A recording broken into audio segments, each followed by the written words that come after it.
I didn't know how I was going to change. I didn't know if I could change. I thought I was crazy. That's the word I used a lot. So I knew that this wasn't the path for life, though. Yes. I knew my way definitely wasn't working and something needed to happen. And after that day, I started actually working with the counselors that were assigned to me on probation. Before, every time it was arms crossed, not participating. I mean, you couldn't tell me nothing at the time.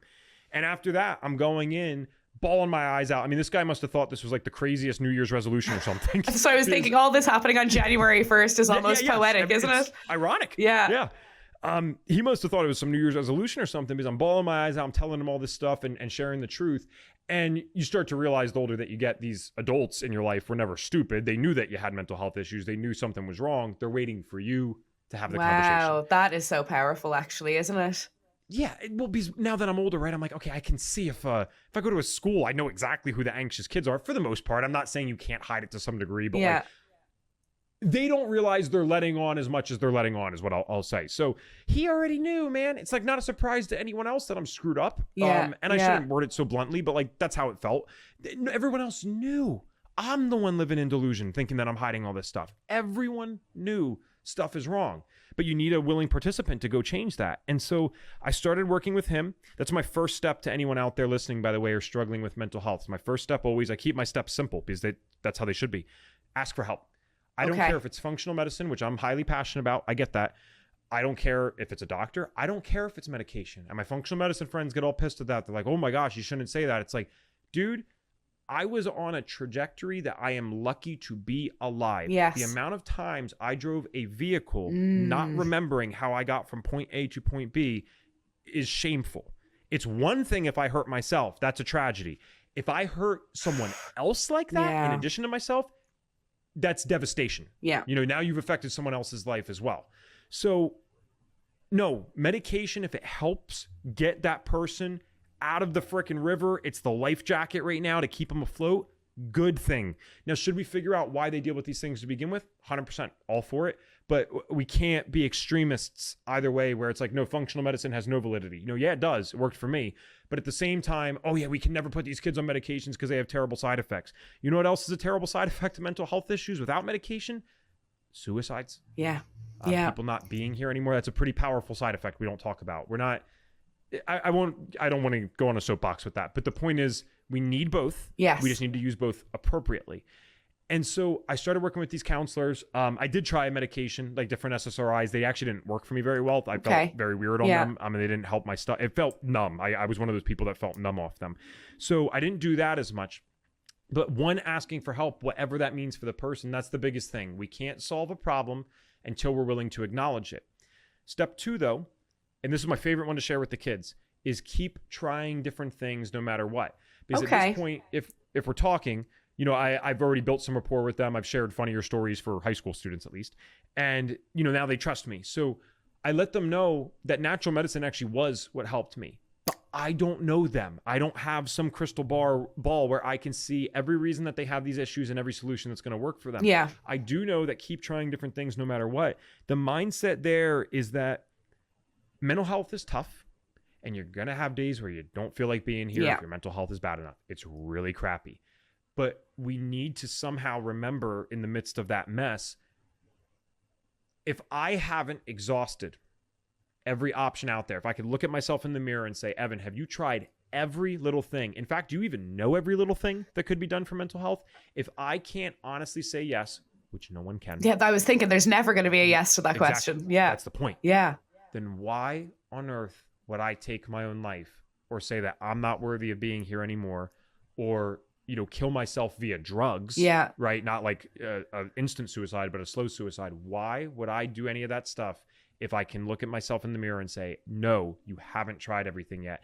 And I'm trying to apply logic to the illogical. I know suicide is not this black and white. If it was, no one would do it. I get it. But sometimes when people hear that from someone who's actually been through it, it resonates and hits home a little bit more. Absolutely. So I knew I needed to keep trying stuff. And, you know, it's probably too long for this podcast, but the summarized version of how I got into functional medicine is I had a bunch of other physical health conditions that existed simultaneously with my mental health issues. I had GERD, I had something called Meniere's disease, I had all these other things going on. Oh, wow. So it wasn't just mental that you were dealing with at the time? No. At the age of 18, I had 7 different diagnosed conditions. Only 3 of those were mental. 4 were physical. So when I started asking for help, I started getting the labels thrown on, but no one was able to really give amazing solutions for it. And they meant well too. I don't believe for a second that anyone was out there trying to just give me labels and pills to screw me over. I don't think that at all. But they didn't have good answers with the system that they were taught. So it was actually, believe it or not, one of the physical health diagnoses, the Meniere's disease. That was the one that made me, because it was so scary. It was like I went online and I looked up suicide forums for that. That was the first thing that came up on Google. Okay. And so it's a physical health issue, but long story short, it's a inner ear disorder characterized by extreme bouts of vertigo that happen randomly. Most people lose hearing in one ear or both ears eventually, and you will need a surgery to try to negate that or whatever. I'm probably not explaining it well because it's been thankfully years since I've dealt with it. But when I knew that and I was dealing with the vertigo, I was terrified. Yeah. So when I looked that up, I said, okay, I can't accept this for my life. It was the final straw. And I was already in somewhat of a better place in terms of I'm asking for help. I'm going to doctors. I'm working with my counselor. Like things are getting better in that sense. So when I got that diagnosis, it was crazy to be 18 and no medical background and say this, but I'm like, I cannot accept this. I got to figure this out. So I started experimenting with dietary stuff. And one of the things that works with Meniere's disease is if you manage your sodium intake, you can manage symptoms to some degree. Now, I do not need to manage my sodium intake anymore, to be clear. I don't get symptoms at all. But when I was able to manage it with something like sodium, remember, I'm just going in as an ignorant 18-year-old. I didn't have anything to unlearn. I only had things to learn. Yeah. I'm like, wait. So this guy was telling me I need a medication for the rest of my life for this. I'm going to get a surgery one day. I'm going to lose hearing in one ear. I have vertigo all the time. But by changing my salt, I basically, it put the power back in your hands, I imagine. Right. When I said, what the heck else out there can I do? Yeah. And I started experimenting with different diets. It wasn't paleo, vegan, keto, anything at the time. It was just organic. I said, what happens if I switch the quality? What happens if it's no GMO? What happens if I do intermittent fasting? I became this walking science experiment. And what's so interesting is that gave me purpose for my life. That actually ended up being fun and exhilarating and just mind-blowing, even though I was still dealing with many of these symptoms. And I stand here today because I'm using my standing desk. So 29 years old, I don't deal with any of the 7 different diagnosed conditions I once had. If I go to a doctor's office today, I don't meet the diagnostic criteria for any condition. I'm not on medication. I don't need medication. Yeah. And I'm not getting overly confident with this either. I know that there are weird things in our genetics. There's tons of toxins in today's world. So this is not a statement of, oh, I know it all. I'll never get cancer. I'll never get any of these things. I haven't crossed those bridges yet, and I don't know. I do know what's happened so far, and I know that by changing my lifestyle around and getting deep into the functional medicine stuff, I've been able to go from having these real diagnoses to not having them to wanting, or I shouldn't even say wanting, but contemplating taking my own life to, I would never do that now. Dealing with panic attacks and fear around everything to doing crazy stuff, right? I'm getting my private pilot's license. I'm flying all over the world. Wow. I do things that would have terrified the old Evan Transue. And so, yeah, that's kind of what happened. I want to ask this is not on my list of questions, but just after hearing you talk, when you had your aha moment and then you kind of transitioned into finding ways to help yourself, or when you asked for help, were you coming at that from a help me with my addiction point of view or help me with a root cause point of view? Initially, no, it was a help me with what it was, because the labels were so bad. It was help me with whatever this craziness is. I need to figure this out, or help me with this path. Because again, it was that realization, dead or jail, didn't like that. Something has to change. Yeah. I didn't know what it was. I just got to start something. Wow. And when you speak and when you do your youth speaking engagements, do you have any meaningful moments where you've helped someone? I can imagine, because even just talking to you today, you're so personable, and it's an experience that really is universal. I'm from Ireland. You're from America. It happens all over the world, especially in that age group. So I imagine I would love to hear of have you had those rewarding moments where you've had it affected somebody? Well, you talk about God, and that's when, even just the way that I got into it, it makes no sense on paper. You wouldn't bet $1 million, or you wouldn't bet $1 on the idea that it would be possible the way it happened. But all these things aligned when I started focusing on getting better.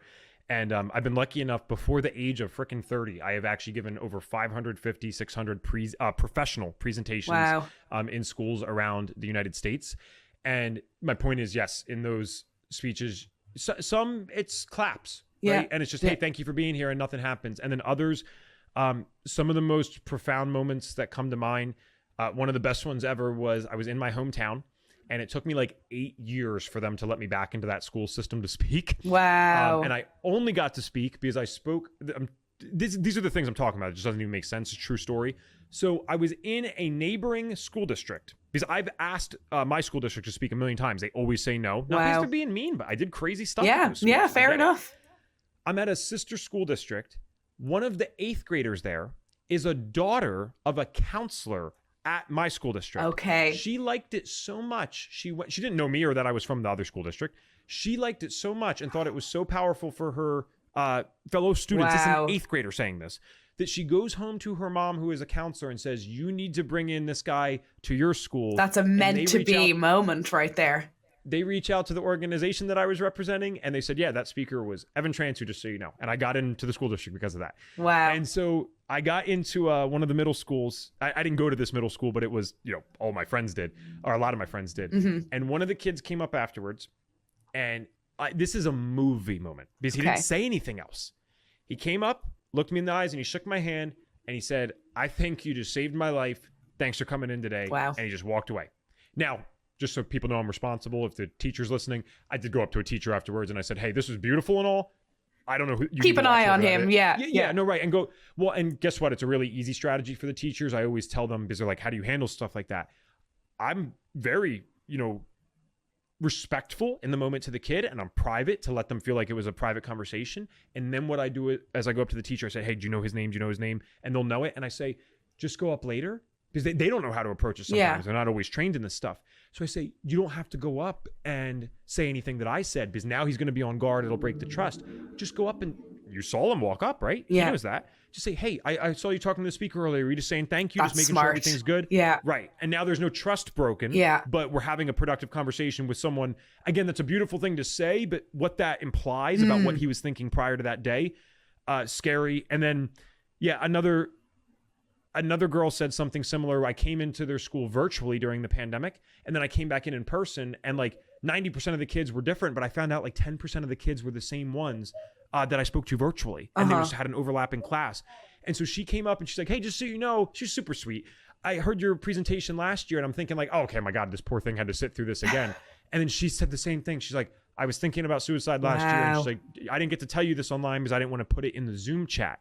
But that was the difference for me, and I'm doing a lot better now. So this was like, I got to see her a year later. So the amount of times I've had something like that, it's like, Evan, that is incredible. It doesn't make sense. That's why you're here. You know what I mean? That is really something. Hey guys, I would like to take a moment to introduce you to our app, Yoga Plus. You will have access to an incredible selection of videos led by top instructors in yoga, fitness, nutrition, and so much more. Download our Yoga Plus app, available on iOS and Android today.